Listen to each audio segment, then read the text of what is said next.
Hi, TR here. This video is about the Career Portfolio Case Study. You will find that in Module 4, Pathway Choices, and Career Exploration, and then the Case Study. Make sure that you, in the Pathway Choices here,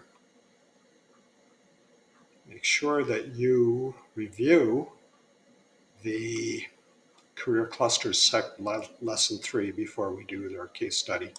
So let's click on Case Study. You'll notice there's the video that explains what to do.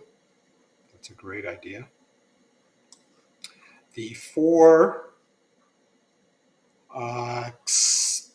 pieces of information that you should always carefully read and understand before you submit your assignment. And then what you'll notice about case study is that there's two options. You could do a personal interview. That's option A. I have to admit, I'm biased. I really love these. Here you're going to family, friend, neighbor, whatever, and you're conducting an interview, and I'll be showing you the interview questions shortly.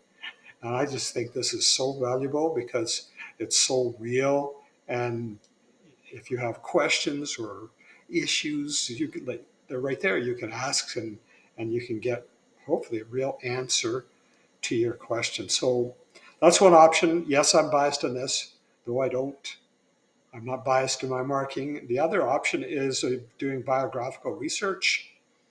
And I think you want to make sure here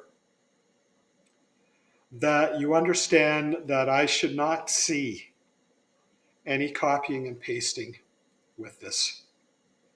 This needs to be completely in your own words.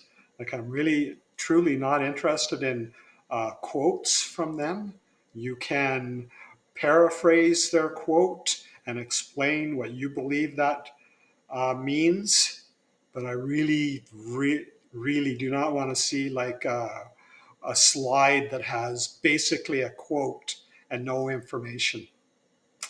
Doesn't work for me. I'm not interested in anybody else's opinion, issues, or concerns. I'm interested in your thought connected to their opinions, issues, or concerns. That I'm very interested in. But just to give me cut and paste, no, that doesn't work very well. So please don't do a lot of or any cutting and pasting, copying for this option. Now, there's two places we talk about: PowerPoint, Prezis, videos, interview, etc., etc., etc. I always strongly recommend the case study template. I'll open that shortly. If you do a video, essay, etc., make sure that you organize the information in a way that I can see question 1, question 2, question 3, and so forth. Make sure that they are separate and that they are contained within each section, that information for that question. The last thing I want to see is a page of text, no separation, nothing. And I'll 100% ask you to redo that, resubmit that. So here are the questions that we are to ask the person that is being interviewed or that you're going to research. These are the questions that you want answered. There's 11 questions. And then there's 3 reflection questions. And I've put beside the questions in the template, the PowerPoint template, where they're connected. So let's take a look at what the template looks like. Career portfolio case study. Who is this about? Please put that information there. What career cluster do they work in? Click and put that information there. You click and delete that information and add the career cluster. Click and add your name, please. Okay. Then we go to question number 1. Talk about the childhood, where they grew up, stories, etc. 2 is challenges and what they learned about themselves. Slide 3 is the education they had, how they learned best. Slide 4 is steps they took towards their occupation, so the planning that they had to take. Slide 5, why they believe they're successful in their occupation. Get them to personalize, please.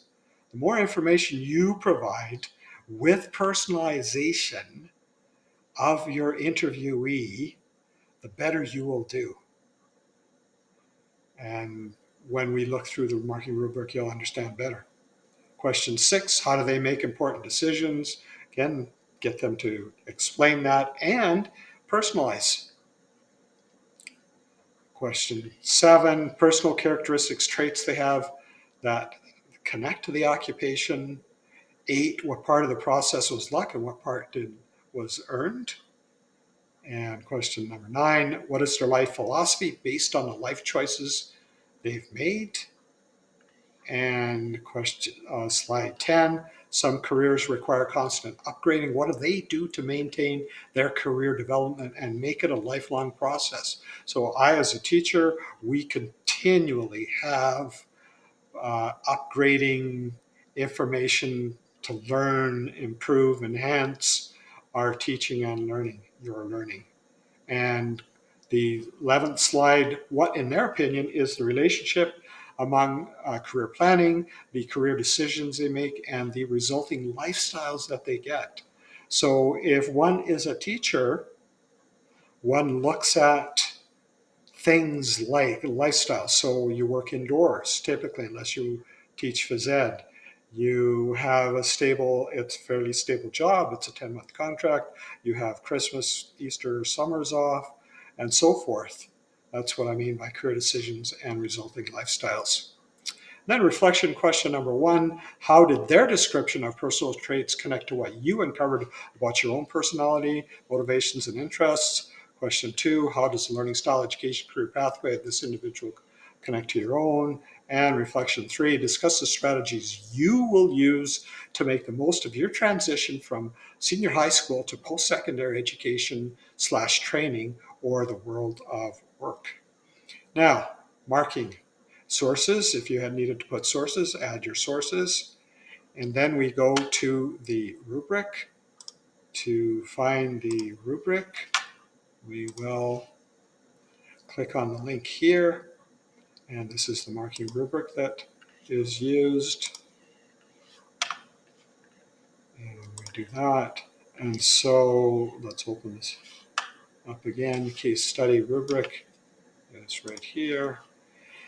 We look at the program of studies.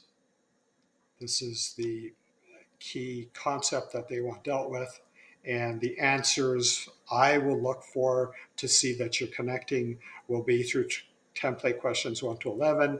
And then we go from 1, not meeting grade level, to a basic, a couple sentences with may or may not have personalization, to 3, good, generalized personalizations, and then excellent, lots of information with real personal life situations. They do, and you do want to make sure that they are comfortable sharing these examples. The second part of the marking rubric is, this is the point, the criteria here, and I will be looking at these questions to mark this section, and then we go from level 1 to level 4, again, undeveloped and inadequate, to thoughtful, skillful, and exceptional. C4, this next learning criteria, the strategies to deal with transition from senior high to post-secondary and the world of work, and then we go from insufficient to exceptional or excellent. And here you really have not shown that you have answered the question issues.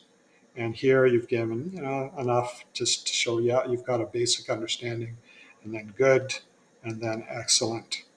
And I use the template question, reflection questions 1, 2, and 3 to assess this criteria, marking criteria. If you have any issues, questions, or concerns, please let me know through your private discussions, and we can do our best to help you out. Thank you, and do take care. Have a great day. Bye now.